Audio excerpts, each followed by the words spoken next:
Hello বন্ধুরা, তো চলে আসলাম একটা ভিডিও নিয়ে। আমি সুস্মিতা সাহা। তো আজকে একটা গান গাই, অনেক দিন ধরে গান করা হয় না, তো আজকে একটা গান করি। আমার আপনার যে আপন যে জন, খুঁজি তারে আমি আপনার। আমার আপনার যে আপন যে জন, খুঁজি তারে আমি আপনার।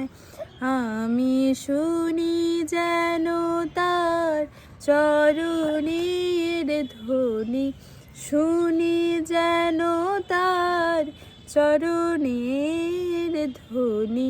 আমার তিয়াসী বাসনায় আমার আপনার যে আপন যে জন, খুঁজি তারে আমি আপনার।